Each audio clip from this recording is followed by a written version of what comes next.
ही भूमी ही छत्रपती शिवाजी महाराजांच्या पदस्पर्शाने पावन झालेली भूमी आहे आणि या ठिकाणी आपले छत्रपती शिवाजी महाराज वावरले असणार। काय बोलू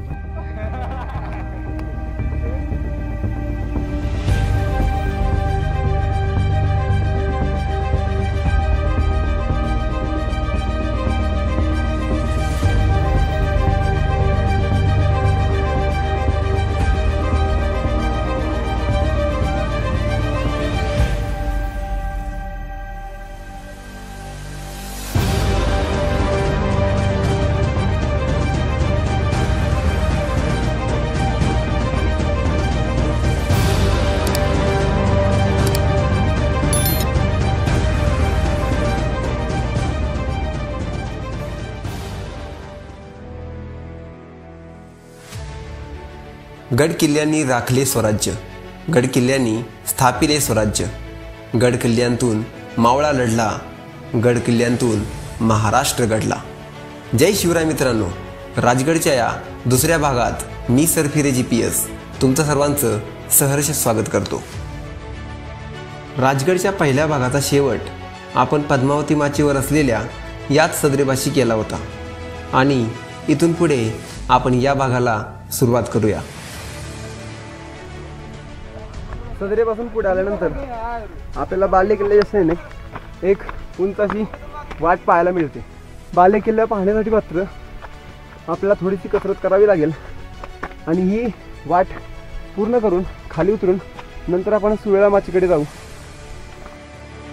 राजगडच्या या भागात आपण राजगडवरील संजीवनी माची, बाले किल्ला, राजवाडे आणि सुवेळा माचीवर भटकंती करणार आहोत आणि सोबतच राजगडचा उरलेला इतिहास सुद्धा जाणून घेणार आहोत। सदरपासून पुढे आल्यानंतर बाले किल्ल्याच्या राईट साईडला जातो तो संजीवनी मार्ग, म्हणजेच संजीवनी माचीकडे। इथं 3 माच्या आहेत, संजीवनी माची, दुसरी सुवेळा माची आणि तिसरी जी आपण बघितली ती पद्मावती माची। आता आपण पहिल्यांदा संजीवनी माचीवर जाऊया जेणेकरून आपला ट्रेक थोडा सोपा होईल। त्यानंतर आपण बाले किल्ला चढून नंतर आपण सुवेळा माचीकडे जाऊया।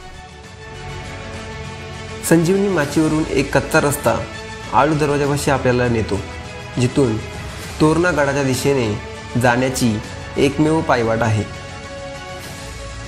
हिरव्यागार राजगडावरील पसरलेल्या धुक्यामुळे गडाला अजून शोभा येत होती।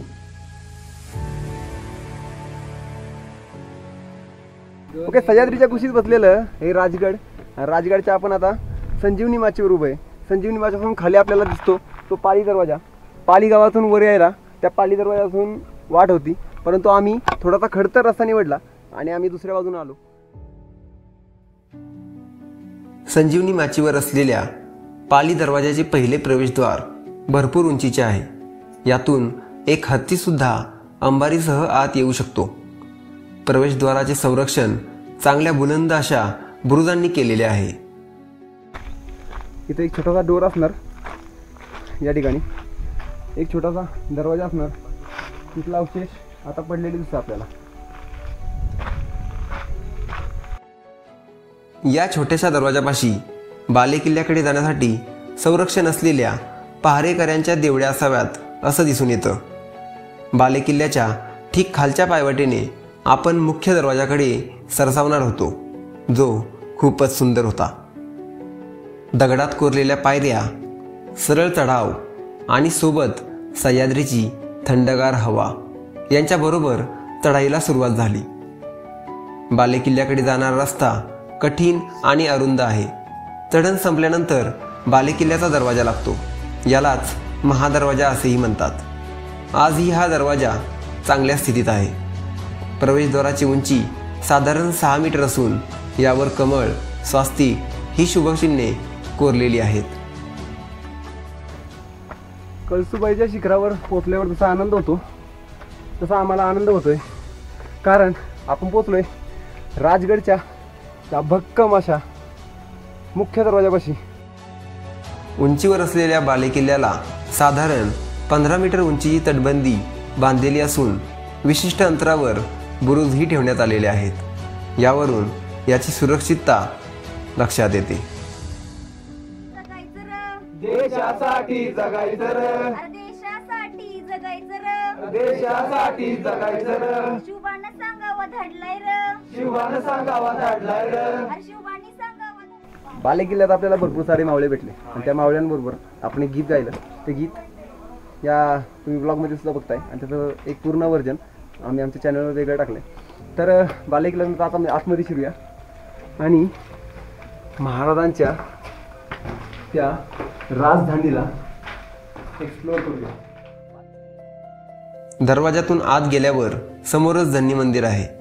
लगभग 2:30 वाजलेले असल्याने गावातून आणलेली भेळ म्हणून आम्ही जेवण करून घेतलं. सोबत भेटलेल्या कर्नाटकच्या त्या 2 मुलांसोबत खूप गप्पा मारल्या आणि पुढच्या प्रवासाला सुरुवात केली.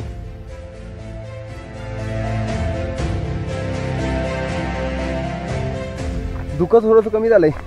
बालेकिल्ल्याच्या आपण माथ्यावर आलोय. बालेकिल्ल्याच्या माथ्यावर आपल्याला ते 1, 2 आणि 3 छोटे छोटे तलाव बघायला भेटतात पाण्याचे. आणि तिथूनच पुढं इथं आपल्याला एक मंदिर बघायला भेटतंय, ब्रह्मेश्वर मंदिर. तलावापासून पुढे आल्यावर त्या चंद्रतळ्याच्या समोरच उत्तर बुरुज आहे. येथून पद्मावती माची आणि सारा परिसर दिसतो. याच बुरुजाच्या बाजूला ब्रह्मर्षी ऋषींचे मंदिर आहे. याशिवाय किल्ल्यावर सध्या तुटलेल्या अवस्थेतील इमारती, चौथरे, वाड्यांचे अवशेष दिसतात. राजगडला खरं तर पूर्ण पाहण्यासाठी 2 दिवस लागतात. गडावरून तोरणा, प्रतापगड, रायगड, लिंगाणा, सिंहगड, पुरंदर, वज्रगड, रायरेश्वर आणि लोहगड विसापूर हे किल्लेसुद्धा दिसतात. एकूण 360 टाके असलेला हा राजगड खरंच कोणत्या स्वर्गाहून कमी भासत नाही याचे भान तिथं जाऊनच कळते. कारण धुक्याने हा किल्ला पूर्ण बहरला होता.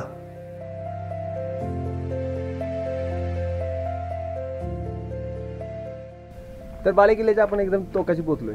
1395 मीटर उंचीवर असलेला हा किल्ला आणि याच्या बालेकिल्ल्याच्या एकदम टोकावर आपल्याला भरपूर साऱ्या बिल्डिंग्स किंवा भरपूर साऱ्या वाड्यांचे अवशेष तिथं बघायला भेटतात. आणि मेन म्हणजे ही भूमी ही छत्रपती शिवाजी महाराजांच्या पदस्पर्शाने पावन झालेली भूमी आहे. आणि या ठिकाणी आपले छत्रपती शिवाजी महाराज वावरले असणार. याच ठिकाणी आपले छत्रपती शिवाजी महाराज 25 ते 26 वर्ष आपल्या स्वराज्याची सूत्रे हलवत होते. आणि हा वाडा जो आहे तो आपल्याला दिसतोय इथं लिहिलेलं की हा राजवाड्याचे अवशेष आहेत. म्हणजे छत्रपती शिवाजी महाराज यांचा हा वाडा आहे. याच ठिकाणी छत्रपती शिवाजी महाराज 25 वर्ष राहायला होते. या बालेकिल्ल्याच्या या राजवाड्यातूनच आपल्या स्वराज्याचं वैभव, आपल्या सह्याद्रीचं वैभव ते निहाळत असणार. नक्कीच इथून जो दिसणारा नजारा आहे, चारी बाजूला आपण पर्वतरांगा आणि हा मावळ परिसर बघतोय. हा मावळ परिसर जो सध्या धुक्यात गायब झाला आहे. खरंच आपण खूप नशिबवान आहे की आपल्याला या जन्मभूमीमध्ये, या छत्रपती शिवाजी महाराजांच्या भूमीमध्ये येण्याचं भाग्य लाभतंय. या माथ्यावर गेल्यावर मनातून एकच आवाज येतो, धन्य धनी हा महाराष्ट्र, धन्य ते जिजाऊ शहाजींचे शिवराय. मनुष्यवस्ती कमी असल्यामुळं या गडांचं वैभव अजूनसुद्धा तसं टिकून आहे, याचं आपल्याला भाग्य मानावं लागेल. राजगडला ताब्यात घेतल्यानंतर छत्रपती शिवाजी महाराजांनी किल्ल्याच्या पूर्वेकडील डोंगररांगेला भरभक्कम तटबंदी बांधली आणि माचीला नाव दिले सुवेळा माची. सुवेळा माची संजीवनी माची एवढी लांब नसली तरी या माचीचे सुद्धा 3 टप्पे आहेत. बालेकिल्ल्याला सैर केलंय. वरती बघायसारखं खूप काय होतं ते बघितल्यानंतर आता आपण खाली सुवेळा माचीकडे जाऊया. सुवेळा माची नाहीशी झाले धुक्यामध्ये. चला, गुगल मॅप दाखवत आहे. गुगल मॅपला काय दाखवते आपण? बरोबर आहे का? आपण आता बालेकिल्ल्यावरून आलो खालती, राईट. आणि इथून हा रस्ता लेफ्ट साईडला, आपण आता इथे आहे. हा सुवेळा माचीचा रोड. आता इथून लेफ्ट साईडला खालती रोड उतरलाय, हा सीधा जातो चिखलाची बुरुज पाशी. ओके. इथून पुढेच आहे सुवेळा माची. ओके. इकडे जायचं नाही, इकडे वर जायचं नाही. काय बोलू? थोडा जरा पाऊस सुरू झालाय. पावसाच्या आतमध्ये आम्हाला खाली उतरायचं आहे बिकॉज आमच्याकडे रेनकोट नाहीत. अजून एक चुकी ही लास्ट ट्रेकिंगमध्ये मी सांगितलं होती की ट्रेकिंगला येताना तुमच्यासोबत रेनकोट असणं गरजेचं आहे, खूपच गरजेचं आहे. असो, एकदा हा सुवेळा माचीचा ट्रेक पूर्ण झाला त्याच्यानंतर आपण सर खाली उतरू आणि आपल्या घराच्या दिशेने निघू. सध्या 4:30 वाजलेत, म्हणजे हा किल्ला फिरण्यासाठी मिनिमम तुमच्याकडे 3.5 ते 4 तासात वेळ पाहिजे. त्यावेळी तुम्ही तो किल्ला पूर्णपणे बघू शकता. आता आपण चाललो आहे त्या माचीवरून त्या सुवेळा माचीकडे, ज्या माचीवरून ड्रोन शॉट खूपच फेमस आहेत.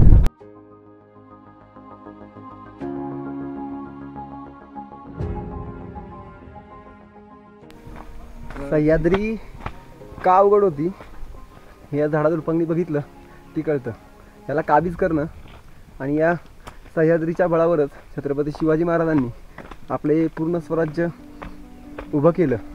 आणि त्या स्वराज्यामध्ये या राजगड, तोरणा, सिंहगड किंवा इतर कोणतेही गड असतील यांचा मोठा सिंहाचा वाटा होता हे आपल्याला दिसून येतं. कारण या गडांच्याच डोंगरा माथ्यावरून आपण पूर्ण परिसरावर एकत्रितपणे लक्ष ठेवू शकतो.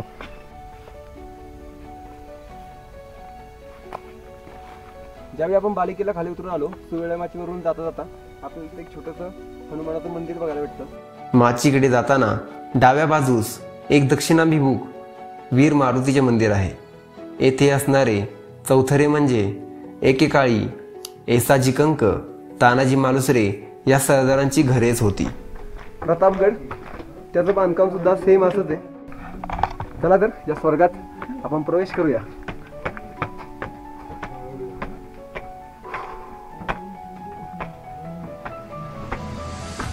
सुवेळा माचीवर असलेला हा चिलखती बुरुज तुम्ही बघताय.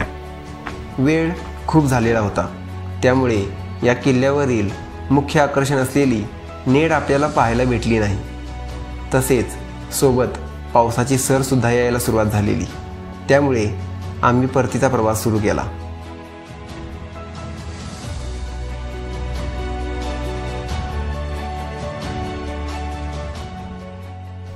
तर मित्रांनो, चिखलती बुरुज म्हणजेच राजगडावरील स्वर्ग, या स्वर्गात जाणाऱ्या रस्त्यापाशी आपल्या ट्रेकचा हा अंत होतोय. मान्सूनमध्ये ट्रेक करण्यासाठी हा उत्तम असा किल्ला आपण बघितला राजगड. आणि या मान्सूनमध्ये पण अजून एक तुमच्यासोबत काळजी बाळगा की तुमच्यासोबत येताना तुम्ही बॉटल्स आणा, खायचं साहित्य आणा, रेनकोट्स आणा. आणि जर तुम्ही मान्सूनमध्ये येत आहे तर शक्यतो तुमचा ट्रेक सकाळी 9 वाजता चालू होईल याची खात्री बाळगा. कारण लवकरात लवकर हा किल्ला पटापट सैर करणं एवढं सोपं नाही आहे. राजगड म्हणजेच राजांचा गड आणि गडांचा राजा, याला आपण आज भेट दिली. त्या अप्रतिम स्वर्गात येऊन खूपच छान वाटतंय.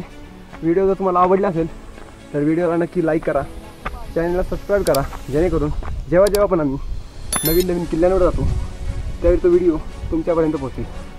जय हिंद, जय महाराष्ट्र, जय शिवराय. भेटू तर मग पुन्हा एका नवीन गडावर, नवीन ट्रेकिंगवर, नवीन उत्साहासोबत. तोवर पार्ट 1 बघून घ्या. जय हिंद, जय शिवराय.